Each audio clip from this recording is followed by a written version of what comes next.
Imagine being able to know how another person thinks and feels and will respond just by looking at their face and the way it's structured. What an advantage! And it's one you've just gifted yourself with. I'm Samantha Joy. Congratulations on taking the time to watch this video. You are going to learn more about yourself and every single person around you than you ever thought possible. Face reading's been around for as long as anyone can remember. The science of how skull and facial features influence human behaviour has been well documented and verified.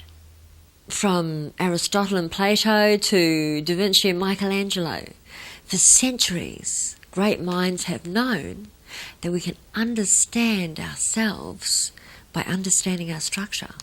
Learning about face reading will help you to know and understand yourself and your behaviour, and to understand the behaviour of other people without taking the behaviour personally. We're always assessing other people by the way they look, whether we're aware of it or not. This information will help you to do it consciously and with acceptance rather than judgment. You'll find that what you learn today will be almost 100% accurate, unless the face that you're reading has had some plastic surgery or major dental work. The best part is that, unlike body language, your face can't lie. I mean, this could just as easily mean I'm cold or I've got a sore back as I'm feeling defensive. But I can't say, no, this is just the face I put on to do the video. I normally keep my other one home in a jar. We subconsciously acknowledge various different trait behaviours without even realising it. Have you ever heard the phrase, cop it on the chin, or I'll take it on the chin? Yeah? I want you to think for a moment about the kind of people who use that phrase. I can guarantee that they won't have receding chins. When we understand some of the traits of the chin, for example, the more forward projecting the chin is, the more tenacious and determined the person is. Or if the person has a very wide chin, they tend to be very confrontative. Come on, I'll take it on the chin. And have you heard the phrase highbrow? It's a phrase used to describe, well, the more discerning kind of person. And truth be told, people with high eyebrows are more discerning. People whose eyebrows are high set tend to be more selective about what they do and about who they do it with. Once they've made a commitment, though, they'll stand by that commitment 100%. It's important to treat people with high eyebrows with just that little bit more formality and respect, especially in public. Keep your distance. Casual touching is not the thing to do. You can say something crass to a highbrow and watch their eyebrows crawl all the way up over the top of their heads. If you have high eyebrows, consider making the first move a little sooner. And remember that people with low eyebrows are the polar opposite to you, so don't get offended if they get all touchy-feely. They're more casual and informal. Okay, the lower the eyebrow is above the eye, the more inclined toward touching and being touched the person is. They'll cheerfully have a go at most new things and decide later, after they've had a chance for a bit of a think about it, as to whether they want to go back and enjoy that again or not. They're really very casual. You can relax around a person with low eyebrows. If your eyebrows are set low over your eyes, then understand that people with high eyebrows need their space. Choose to be a bit more formal with them, especially the first time you meet. Let them make the first move. Understanding even just this one trait can help you deal with people so much more effectively. Don't rush in and start hugging people with high eyebrows. They need to feel respected. They want to get to know you first. Whereas a person with low eyebrows will often use touch to get to know you. Touch puts you on the same level as them. The shape of the eyebrow also holds very interesting clues to the person's behaviour. A person with straight eyebrows tends to be more reserved. They like to keep control. They know exactly what they want and how they're going to get it, and they're going to have it their way and with no stress along the way. If you have really straight eyebrows, you might like to try going with the flow a bit more. Give yourself a bit more freedom and flexibility, especially when you're dealing with people whose eyebrows are arched. A high arch to the eyebrow means that the person is dramatic and they will express everything that they're feeling, both verbally and non-verbally. They will immerse themselves in whatever emotion and enjoy it to the hilt until it's over. If you have these eyebrows, then people with straight across eyebrows probably accuse you of exaggerating. Be gentle with them. They hate confrontations and they tend to find your freedom of expression very confrontative at times. When you see a balanced semicircle eyebrow, Paul McCartney's got the best one. You're looking at a lovely trait. It's somebody who can see how everything can go together. People, situations, opportunities can flow in perfect harmony for the greatest good of all. If there's a sharp point on the top of the eyebrow, you're looking at an original. This is someone who can actually see a whole project from start through to finish. Now, if you're an employer, this is a good person to hire, but chances are they're already self-employed and doing very well, thank you very much. This is Tony, and the trait that we're looking at here is the sharp top side to the eyebrow. This is a very special trait. When you see it, take note, because it means that this person is a producer. They're actually able to see a project through from start to finish, which is quite rare, as those of us without that trait would know. Tony, it's important for you to know that unless you produce the wonderful designs you have inside of yourself in the outer world, you'll tend to become morbid, my friend, and quite disgusting to live with. You are an original. You need to produce. You need to be able to bring out into the world all the wonderful visions you have inside of yourself, and you have the ability to do that. The eyes also have a lot to say about how the person will react and respond. How far apart are your eyes?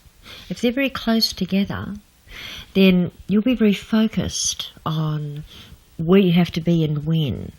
You like things to be done right now. And anybody who's unable to do the right thing at the right time will feel your wrath. After all, you do your best to make sure that you set the right example and everybody else should follow, right? No. And the reason is, your priorities might not be theirs. The distance your eyes are set apart, it's sort of like a camera lens. It helps to understand that the closer your eyes are to your nose, the more you focus down on what you see as needing to be done right now. Whereas a person with very wide set eyes, with room for another eye and a half in between, well, they see the whole picture. They see life a lot more philosophically. They understand that everything will take care of itself given time, and where they are is more important to them than where they're going, so they're often late. If you have this face trait, it's a good idea to limit your priorities and fulfill them on time. You know you mean to anyway. This is a good trait to be aware of, even if it's only from a time perspective. I have a friend with very wide set eyes. If I want him to be at my place at 2 o'clock, I'll tell him 11 and hope he turns up on the right day. Now, as I tend toward time-focused, intolerant eyes myself, this used to drive me completely up the wall, till I realised that it was a genetic trait, not a personal insult. We are our traits, and understanding the basic differences, can make life so much easier at every level. All right, let's take a look at the way we think. Now, this is indicated by our foreheads. Someone whose forehead slopes like this likes things to happen fast. Just tell them the bottom line, because that's what it is that they're interested in, and then let them go off and do it. If you have a forehead that looks like this, and you're talking to a person whose forehead looks like this, please understand that they think very differently to the way you do. And if you try to give them information the way you like to have it, bottom line, let me fill in the blanks myself, you'll lose them. People with vertical foreheads, they need to see the whole picture before they do anything. If you leave blank spots, then you'll get resistance from them. So, tell them the big picture first and take them through it step by step. That's the fast way to get information through to them. This is incredibly important stuff. If you're presenting new information to someone, take a look at their forehead. If it slants back, only tell them the bottom line and give them as much information as they ask for. If it goes straight up, give them the whole picture and don't try and hurry them. If you're a salesperson, the awareness of just this one trait will boost your sales enormously. Because think about it for a moment. If you try and present information to somebody who has a slanting forehead, step by step, you'll bore them, you'll lose them. If you try and present some information to somebody with a straight up forehead, just the bottom line, they'll be convinced that you're trying to put something over them. Look at the forehead of the person you're talking to. In recognizing and honoring another person's structure, you automatically benefit yourself. Okay, ready for something new? This next one's an interesting one. We're looking at the height of the head. Which is higher, the front of the head or the back of the head? Because if the front of the head is higher, then the person operates pretty much on the I think, therefore I am. In fact, they devote so much time to thinking that they'll either run out of time to do anything, or they'll actually believe that they have done it because they've thought it through so very thoroughly. They do try to get things done, but when they're looking at a project, they keep finding fascinating new avenues that they just have to go off and explore until actually physically doing something can seem like an interruption. If you have a forehead that looks like this, focus, focus, focus. Try to accomplish at least one thing a day. Complete one thing every day. Now, if the back of your head is higher than the front, like this, you can actually feel it. Put your hand on top of your head, okay? If it looks like this, you'll do, and then you'll think about it. Because if your hand looks like this, if it needs doing now, right? Well, yes, but when it's time to think, stop and think. Trust me. And if your hand stays flat, well, you're probably level-headed then. Good on you. Another thing to look for, so that who you're talking to will be able to understand what you're saying more easily and accept it more positively, is the width of the face compared to the overall length. Not a way of typing people by the way they look. We are all type 1, 2 or 3 depending on our relationship and on who we're with. Danny here, say hi to Danny, is a type A. Now we're looking here at the width of the face compared to the length of the face. So Danny has a wonderful long thin face. It's longer than it is wide by quite a bit. Okay, so what we're looking at here is learned confidence. This man has worked hard to learn what it is that he knows, and he's proud of his accomplishments, as he jolly well should be.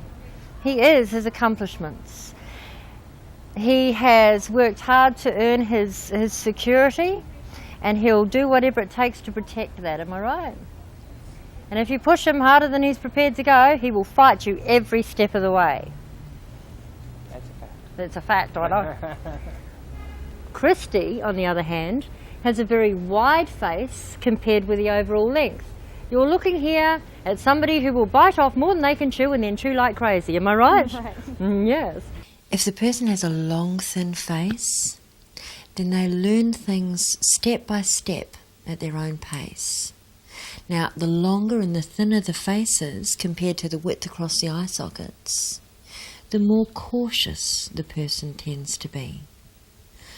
They've worked hard to get where it is that they are, and it's important to them that you respect their accomplishment.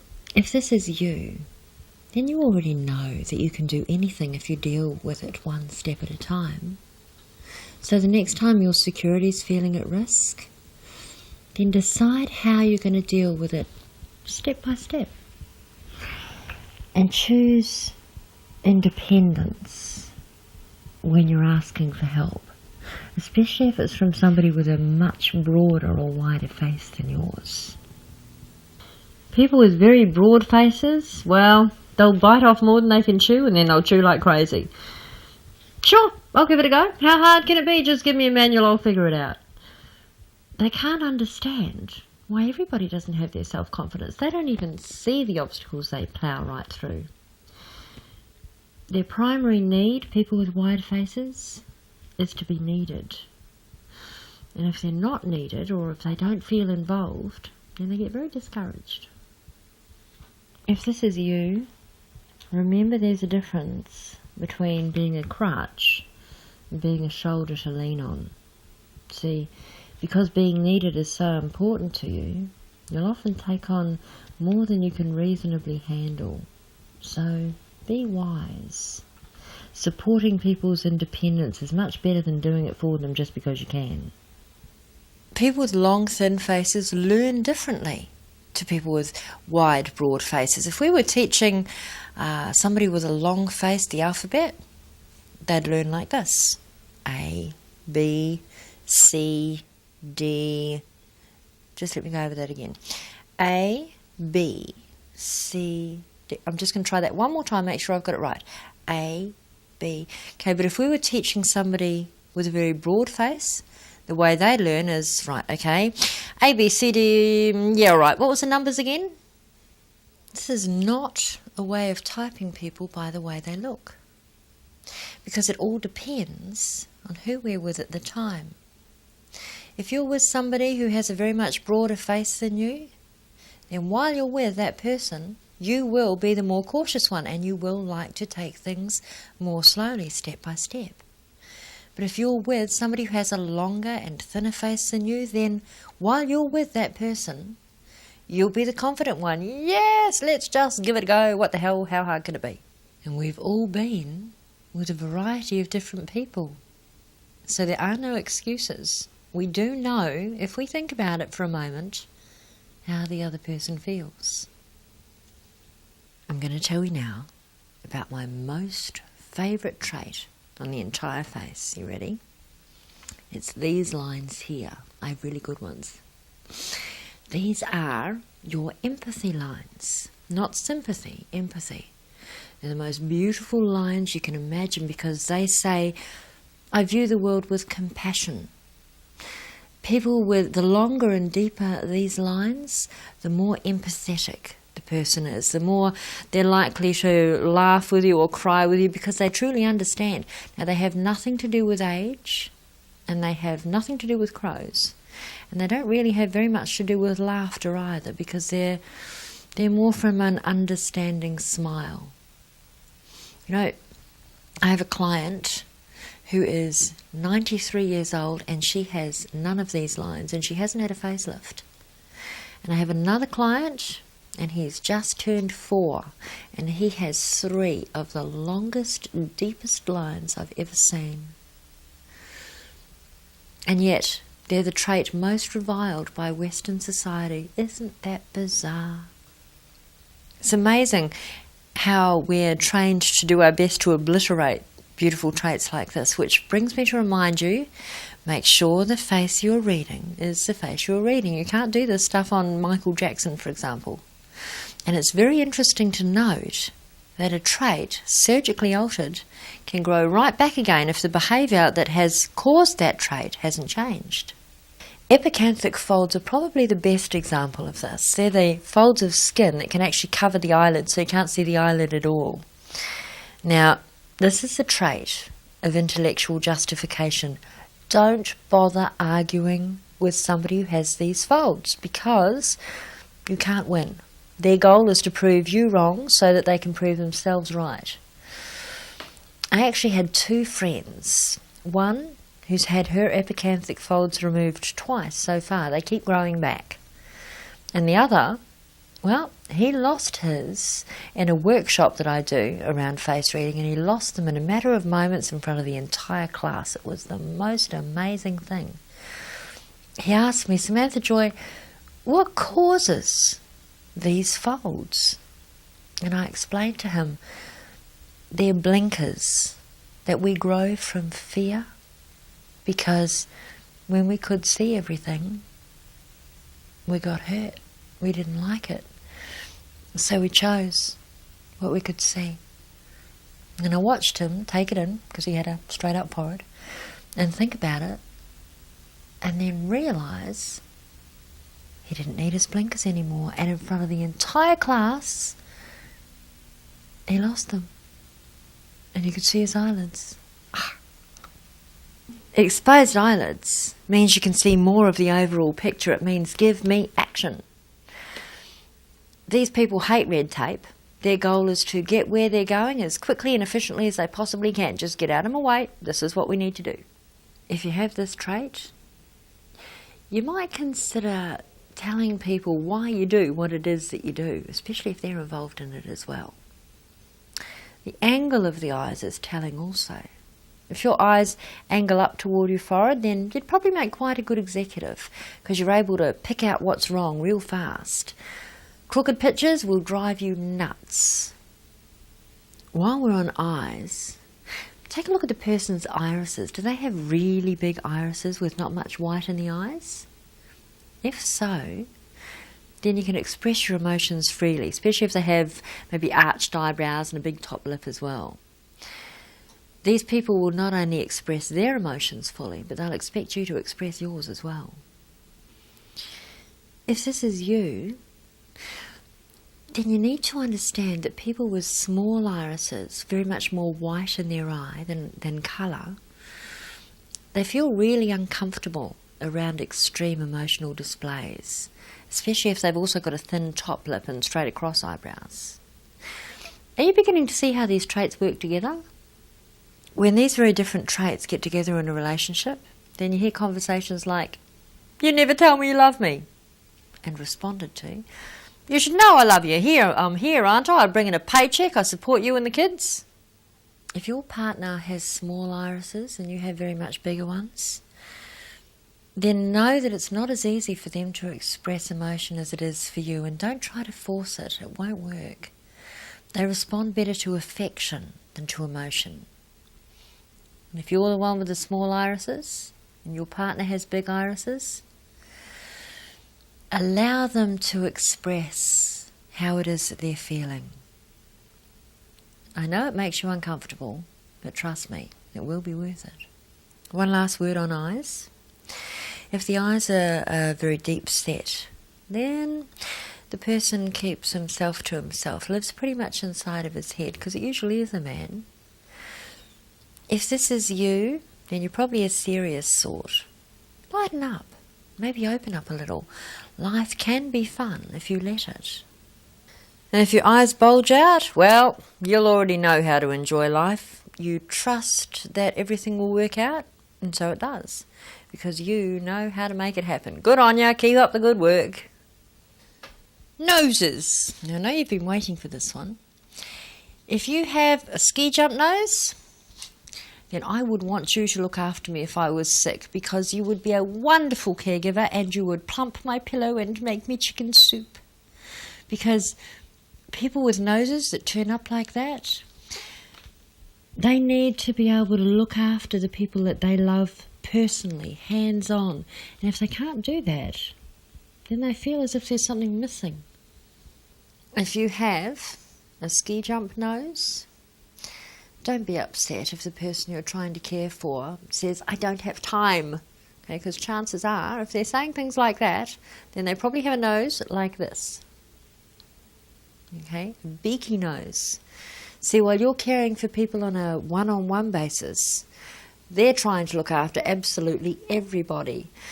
Oh, and it feels like the weight of the world is on their shoulders and nobody appreciates them. If you have a beaky nose, and you're lucky enough to be with a scoopy nose person, don't be too busy for them. Show them you love them by giving them quality time, because it's more important to them than anything else you could do. And you scoopy nose friends, when you're with us beaky people, help us to make each moment with you count by understanding our need to be productive and to talk about facts and figures first. Then when all the materialistic stuff is out of the way, then we can spend guilt-free time just with you. Nostrils. The wider the nostrils, the more self-reliant a person is. Just tell them what you want done and then leave them alone, because they're going to do it their way anyway. Have you got wide nostrils? It's great to be independent, but it's good to ask for other people's opinions as well, especially if you're not the one in charge. And if you've got very narrow nostrils, okay, trust yourself. Remember that people like people with initiative, and that the only say-so that really counts is the final say-so in most cases. So be responsible for your own decisions. Seek your own approval first, and you'll be amazed at how much every relationship you have will improve. One other thing to check with noses, and that's the angle of the underside. If it angles down like this, then it's good to preface your comments with things like, you won't believe this, but, okay, because this is the trait of a skeptic. You won't find these people jumping on the get-rich-quick bandwagons, and fair enough too. They like to have time to gather all of the facts and figures before they jump into anything, because they don't want to get burnt, and they don't want you to get burnt either. If you have a nose like this, try not to be a wet blanket. Other people need to feel good about what it is that they're doing. And who knows?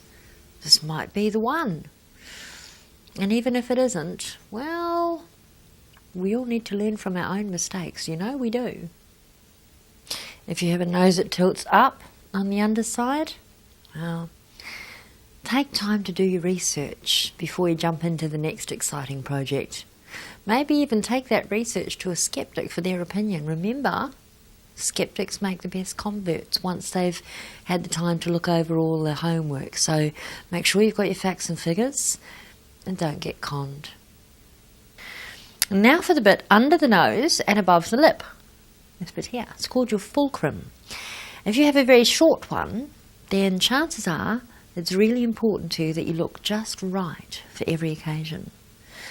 If your fulcrum is long, then what you do is more important to you than how you look. You've probably got a dry sense of humour. Isn't that interesting? Now, I bet you already know this next one. If you're looking at a mouth that turns up at the corners, then you're looking at the beautiful trait of an optimist. Somebody who expects the best because they know that chances are you get what you expect to get. Good on ya, keep up the good work. And if your mouth turns down, well, then you're probably a bit of a pessimist. You've come to expect the worst because, well, that's what your experience of life has been so far. And I know that what you want to be able to do for the people that you care about is to prevent them from experiencing the pain that you've experienced. But you know, often a better way of doing that is to turn it around a little bit so that instead of preparing for disaster, you prepare them for success. Can you see how just that one little change will stop you being accused of being a pessimist and help people to honour the fact that you're the realist that you know that you are? It's marvellous information to have. And you can actually watch the traits in action. Children's traits especially will speak to you. For example, have you ever seen a little child doing this? Yes. We ask him what's wrong, but he can't tell us. No. This is because your top lip represents talking. What's happened to our little child's top lip? That's right, it's disappeared. It's not there at all. It's only when we give him a cuddle and allow his top lip to come out again that he can actually tell us what it is that's wrong. So the larger the top lip, the more the person actually needs to talk. In fact, a person with a very big top lip will often need to hear it come out of their mouth and go into the air before they realise what it is that they're saying. And of course, some children are actually encouraged not to say how they feel. Boys especially. It's only recently that people have understood how important it is for all people, but especially men, to be able to express their feelings. In fact, have a look around at the men that you know without moustaches, and chances are you'll see a little white line above their top lip. It happens on women too. This is where their lip used to be before they were told it's not okay to say how you feel. It's not okay to cry. Big boys just don't do it. And so they bit their lip until eventually it disappeared. If somebody with a very thin top lip starts talking to you about how they feel, then do them a favour and listen, because if you don't, chances are they won't take that risk with you again, because they learned while they were growing up that nobody really cared how they felt.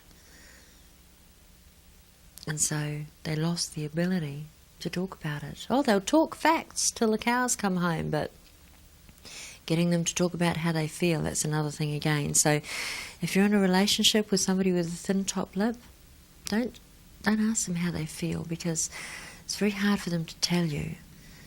Ask them instead what they think and take it from there. I'm going to tell you a secret now. You ready? Come here. How would you like to get more ice cream at the ice cream shop, or more servings of just about anything? You look for the person with the biggest bottom lip. It's true. See, your bottom lip represents giving, and the bigger the bottom lip, the more innately generous the person is. I had a friend who had a huge bottom lip. He got the sack from 3 different takeaway places in 6 months, because no matter how often he was told, don't put extra toppings on the pizzas, he just couldn't help himself, and his overriding structure just had him ladling on more. Because it feels good to give. I recently met the most beautiful woman who was constantly amazed that even though she was really dainty, people would take her as, well, intimidating, even threatening. It was her jaw. She had the widest jaw I have ever seen. And people with very wide jaws, well, they often look more threatening than they really actually are. So when I told her about this, she learned to tuck her jaw in, look at people with her eyes, and ask for help when she needs it, instead of bluffing her way through because she could, because people assume that people with big jaws can do more than they often can. Want to know how to move someone out of your space without saying a word? Yeah? Step forward with your right foot and stick your jaw out. Want to bring someone in? Step forward with your left foot, tuck your jaw in. It works. It's amazing. Give it a try. And if you have a narrow jaw, learn to state what it is that you need up front. Be definite. Respect your own authority, and they'll respect it too. Ears. They're another interesting one. How far down are yours? Okay, if they're real low, below your nose, then chances are you're a bit of a perfectionist. But if they're set up high, then you go with the flow and move easily through life most of the time. Look at the height of Marcus's ears compared to his nose. They're actually above his nostril line. This is a man who moves easily through life, because this is a trait that says, yes, I'll go with the flow. Cheekbones are another interesting one. The higher and more defined your cheekbones are, well, the greater the need for adventure.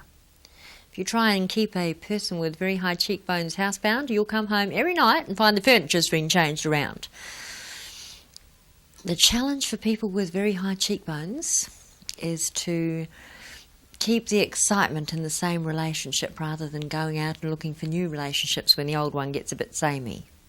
It's only when you start putting the pieces of the face together that it forms a complete jigsaw. And you can tell an awful lot about a person. For example, this is Art. Say hello, Art. Hello. Okay. You can tell by the height of Art's eyebrows that he's a touchy-feely kind of person. You like being touched, don't you, Art? Yes, I do. He's a casual kind of guy. You can just come right up and relax with Art. And look at those wonderful empathy lines. He's a man that is compassionate. And if you have a look at his nose, he is also one who cares for the whole community.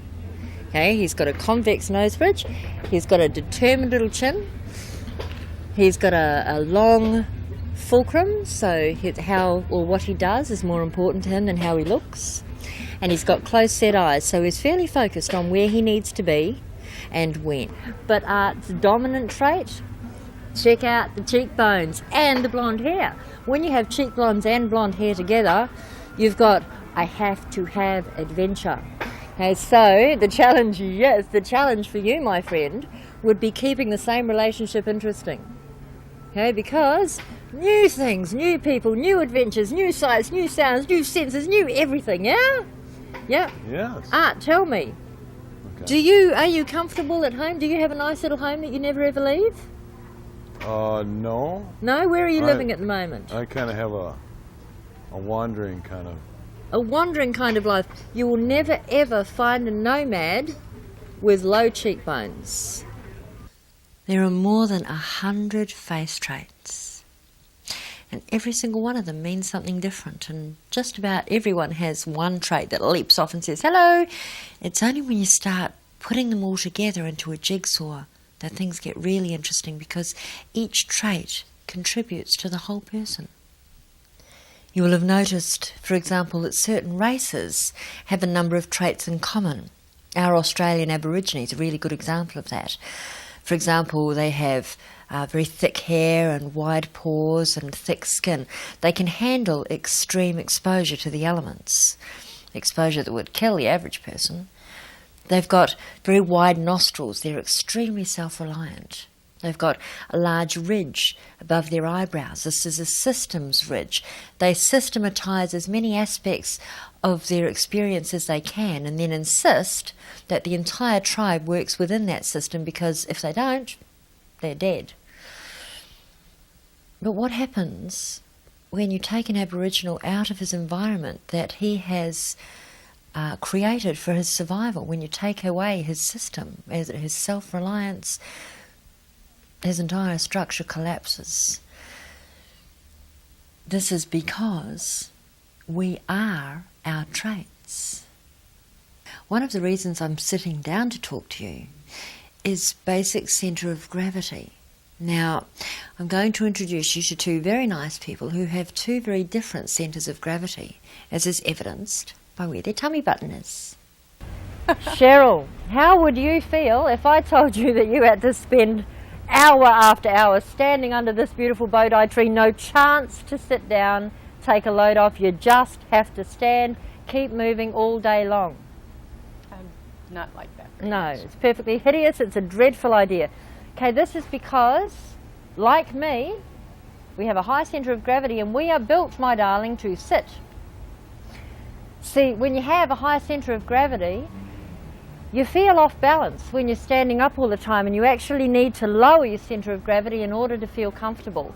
So Mario here, who's built to move, will you go and get Cheryl a chair, please, darling, because she really needs one.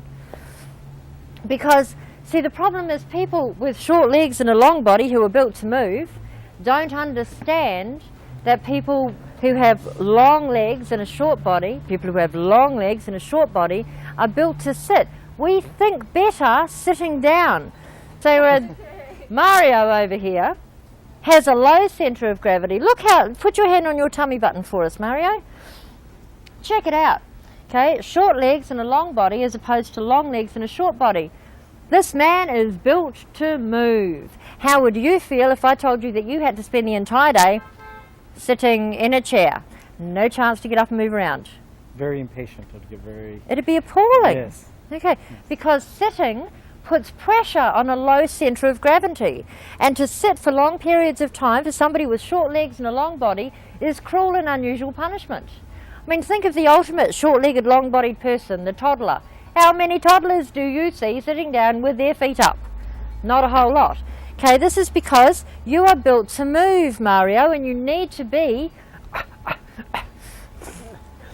This is because you are built to move, Mario, and you need to be up and moving in order to rebalance yourself. Okay, now, this is interesting because normally long legs and a short body is an adult male trait, whereas short legs and a long body tends to be an adult female trait. So we've got the Bodhi tree producing interesting aspects here. But how often do you hear women saying, if you loved me, you'd take me out dancing instead of sitting there on the couch like a lump? People with short legs and a long body, darling, when you get home, I bet you've got heaps of energy to spend. You want to go out dancing, have a good time. How do you feel when you get home, Cheryl? I want to sit. Sit, put my feet up, relax. Should we take this personally? No. How can we when it's such an obvious physical difference? When we understand our structure and take charge of it and take responsibility for our own comfort, things get a whole lot better. Tell people, hey, I'm built to move. Do you mind if I walk around? I think better when I'm on my feet. Tell people, I need to sit down now. If you guys wanted to go out and have a cup of coffee after the video, you sit down, you walk around the table. Okay? If you wanted to exercise together, cycling would be a really good option, or horse riding, because you're sitting down but you're still moving around. Okay, so one person has very long legs and a short body, which means that they have a very high centre of gravity. So the only way they can feel comfortable and in touch with themselves is to lower their centre of gravity by sitting down. And the other person has very short legs and a long body, and like a toddler, they need to be up and moving in order to be able to balance themselves, because sitting puts pressure on a low centre of gravity, and it's physically uncomfortable for a person with short legs and a long body to sit for long periods of time. This is such an important trait to be aware of. There's so much guilt attached to it. People with long legs are forever feeling bad because they need to sit down, and so people think that they're lazy, and they're not. And people with short legs, oh man, they find it so hard to operate in a society where everybody has to sit down and watch television, sit down and do this, sit down and do that. It gets even more interesting when you realise that most men have long legs and a short body, while most women have short legs and a long body, which is why you get so many relationship problems. You don't love me. If you did, you'd take me out dancing. It only takes a few minutes of sitting or standing to rebalance yourself, though. So don't use this trait as an excuse, but do be aware of it. And do honour your structure and the structure of the people that you're with. You'll find life will be a lot more comfortable all round. He's got a skin as thick as a rhinoceros. Well, probably not. But in actual fact, people do have thick and thin skin. And this tells a lot about a person. If you've got thick skin, very wide pores, thick hair, big bones, good on you, half your luck. You'll function easily outdoors, and most things will just roll off like water off a duck's back. You like to have more of just about everything because you can. If your hair is thin and your bones are tiny and your pores are small, well, then you have less insulation. Your skin is thin and you operate better inside than out, where you can create your own protected environment. Less is more, quality rather than quantity. It's important for you to go inside of yourself and create the peace that you need there. It's important for you to take responsibility for your own comfort. So the next time you're looking in a mirror and wishing away your empathy lines or feeling cranky because of a particular part of your face, then stop just for a minute and take a second to remember what that trait means. I hope that you will use the information that you've learnt today to enhance every relationship you ever had, because you can. Thank you for spending time with me. I'm Samantha Joy. Create a wonderful life.